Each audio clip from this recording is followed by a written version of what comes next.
This is Chapter 4, The Age of Absolute Power, discussion number 5, The Disintegration of the Holy Roman Empire. The Holy Roman Empire is a curious leftover from the Middle Ages. It's a collection of hundreds of different little states who sometimes cooperated when they were being invaded by an outside force, but other than that, they pretty much existed and continued on their own. A good definition for them would be that they were a decent confederation. States were divided on the idea of family loyalties, on religion.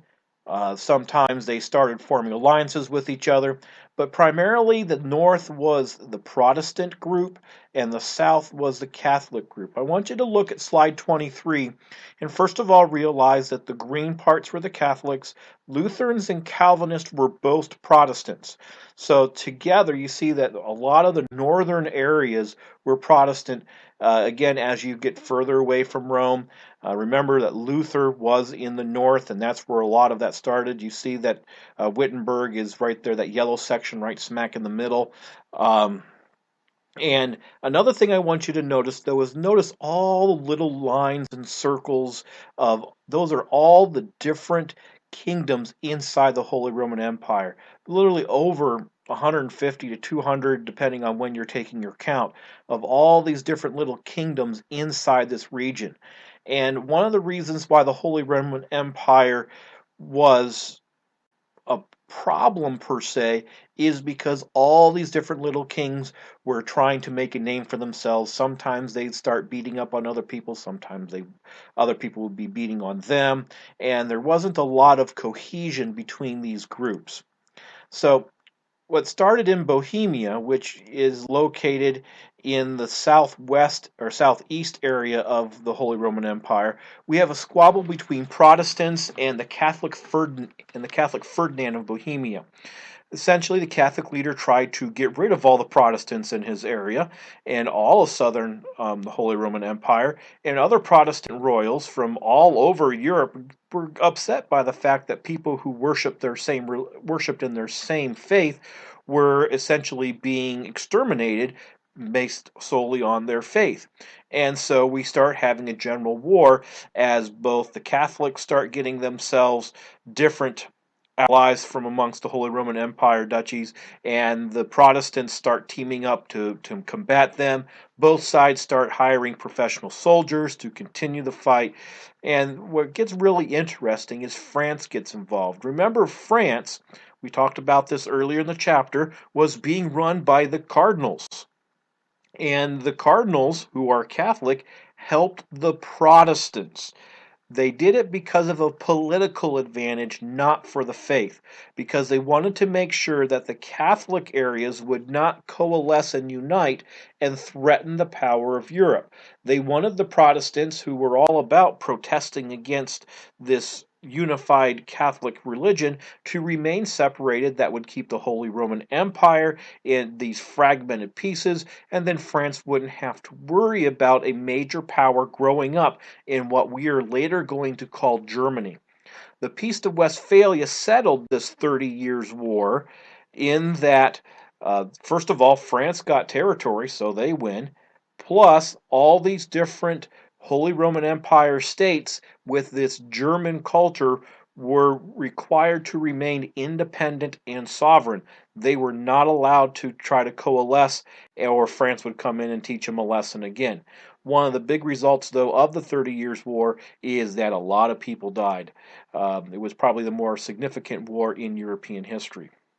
Now, the southern states, though, eventually start to work together, coalesce with each other, and essentially Austria is a leading force in this. And Austria starts pushing its weight also toward the southeast into the Balkan Peninsula. If you look at slide number 27, you're going to see that there's many different nationalities that Austria is taking over. Of course, the one I want to make sure that you do notice is Hungary right in the middle, because they're going to be a significant player.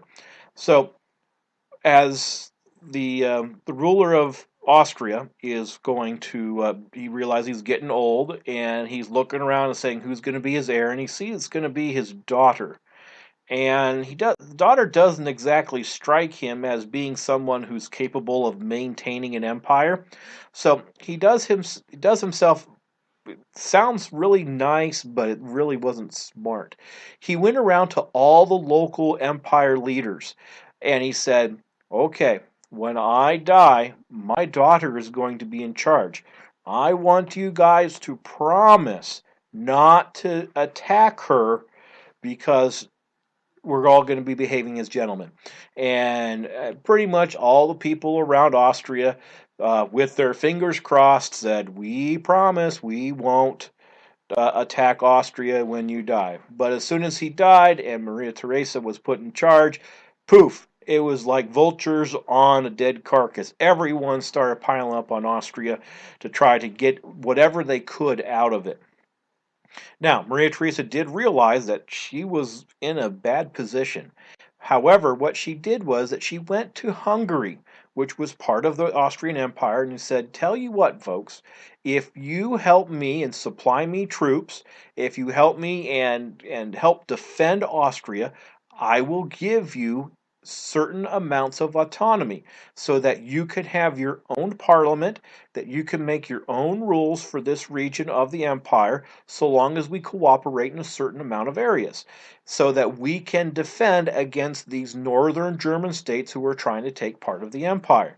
And the Hungarians said, "Okay, that sounds like a decent deal." And so they did, and they were able to fight off the northern German states of Prussia, which is going to be the next country we talk about.